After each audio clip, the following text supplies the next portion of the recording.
Alors bonsoir, je suis Patrick Sbalkiro, je suis français et je suis assoufanier. Et je suis particulièrement ravi d'être assoufanier pour ces fêtes de Pâques que nous avons eu la joie de célébrer tous ensemble. Alors je suis arrivé mercredi soir et je viens de passer des heures merveilleuses en compagnie de toute la famille de soufaniers réunis au grand complet.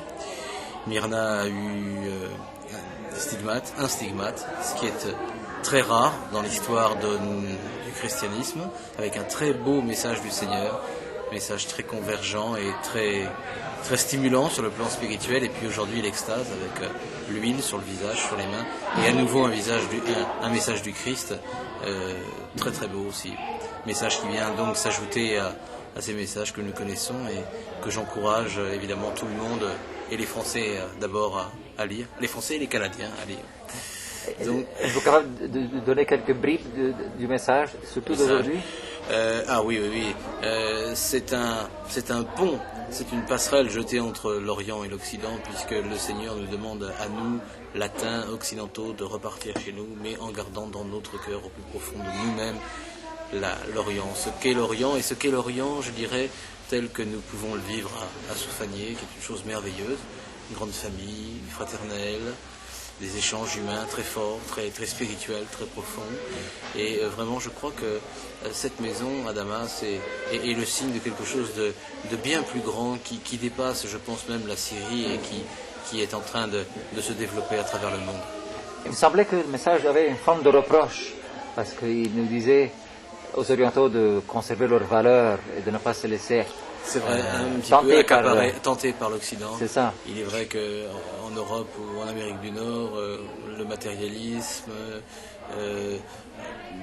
semble aujourd'hui actuellement l'emporter d'une certaine manière, puisque nous traversons évidemment une crise spirituelle grave, mais je crois que l'Église, il faut garder quand même une très forte espérance, parce que l'Église à travers les siècles a traversé des crises qui étaient très très graves également, et à chaque fois le Seigneur a rétabli la situation à un moment donné où les hommes s'attendent le moins d'ailleurs à ce que ce soit rétabli. Alors là peut-être on voit un peu le fond du tunnel, vraiment le fond du trou, mais il faut garder l'espérance, et Soufanié est un signe d'espérance pour l'avenir. Myrna, la personne, qu'est-ce que vous en pensez? Formidable. Toujours aussi formidable.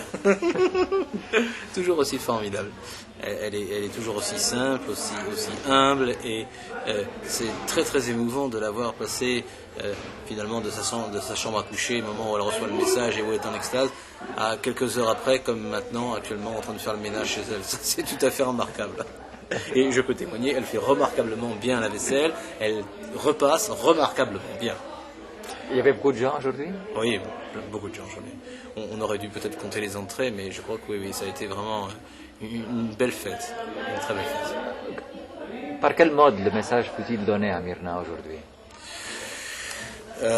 Par quel mode? Ouais. C'est-à-dire, quel est le sens de la question exactement? Comment est-ce qu'elle l'a reçu? Elle l'a reçu au cours d'une extase en locution intérieure. Et avant l'extase, est-ce qu'un signe précédent? D'après ce que j'ai su, je ne sais pas tout encore, mais elle n'a rien vu, ou elle n'aurait rien vu, mais je crois qu'effectivement, donc elle a reçu ce message en locution, ce qu'on appelle en locution intérieure, en parole intérieure.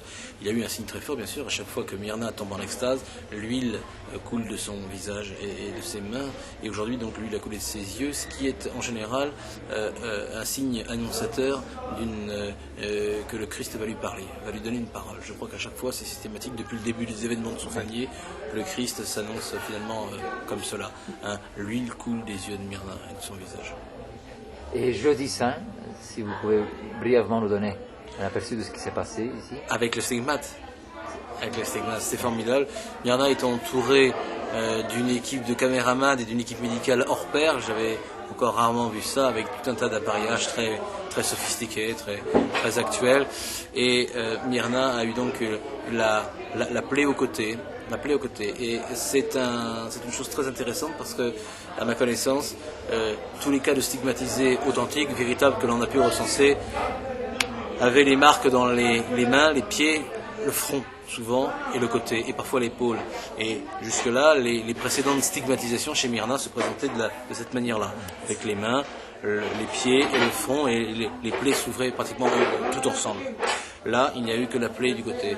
Et le message du Seigneur, le message concomitant du Seigneur, disait qu'effectivement, la plaie, la blessure du cœur suffisait. La blessure du cœur suffisait. La blessure du cœur était la source de l'amour. Donc voilà quelque chose un signe, à mon avis, qui me paraît à la fois convergent et très cohérent.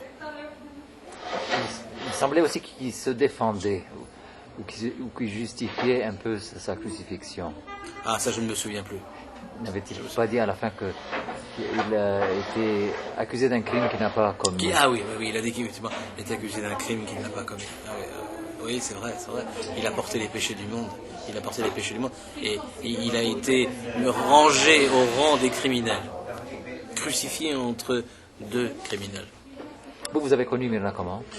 J'ai connu Myrna, d'abord, avant de rencontrer la personne de Myrna, j'ai rencontré Myrna dans les livres et les articles qu'on a publiés jusque-là. J'ai commencé à m'intéresser à Soufanié dans les années 1995, 96, peut-être 97 ou plus tard. Et j'étais très intéressé, vraiment, les livres d'Hector Leron, Philippe Leron, les livres du Père Laurentin, etc. Et j'étais très, très, très content de venir la première fois en novembre 2001 à Soufanié. Et je suis arrivé ici, dans cette maison que je ne connaissais pas. J'ai rencontré une première fois Myrna avec le Père Elias Zalaoui. Et puis, 2 ou 3 jours après, je suis revenu ici un soir pour les cérémonies. Donc, c'était le 19e anniversaire, je crois, en 2001. Oui, c'est ça. Non. Oui, 19e anniversaire, je crois. C'était en novembre. Et j'étais à peine 1 mètre de Myrna, debout, au moment où nous récitions le chapelet tous ensemble. Et Myrna est tombée en extase, un petit peu comme aujourd'hui, avec subitement cette huile qui est apparue sur son visage. Je dois vous dire que c'était la première fois que je voyais ça. Et j'étais très, très, très, très passionné, bien sûr, mais quand même très surpris. Très surpris. J'ai été admis à rentrer dans la chambre à coucher. J'ai vu Myrna qui reposait en extase. Et ce soir-là, le Christ lui a donné un message extrêmement beau aussi, qui est d'ailleurs le dernier message que l'on trouve dans les petits livrets. Maintenant, il faudra rajouter celui d'aujourd'hui. Dans cette famille de Soufanié, y a-t-il un Saint-Joseph quelque part? Oui, c'est Nicolas. Tout le monde dit ça. Nicolas est un homme fantastique. Je crois que Soufanié sans Nicolas, ce n'est pas Soufanié. Je crois qu'il porte beaucoup de choses. C'est un homme, bien sûr, issu d'une culture orientale, et depuis 21 ans, et je crois qu'à plus d'une reprise, et notamment au début des événements, il a été complètement déboussolé par tout ce qui pouvait lui arriver. Par sa jeune femme. Bah oui, bien sûr. Et puis je crois qu'il avait, au départ, il n'était pas du tout versé dans les questions mystiques, je crois, bien loin s'en faut. Il était plutôt, lui, préoccupé de bien gagner sa vie, honorablement sa vie, en faisant son métier et puis en montant les affaires. Donc là, évidemment, on peut dire qu'il est tombé de haut. Et je crois qu'il a dit à quelqu'un un jour, je suis devenu pauvre comme Job. Patrick, merci beaucoup. C'est moi.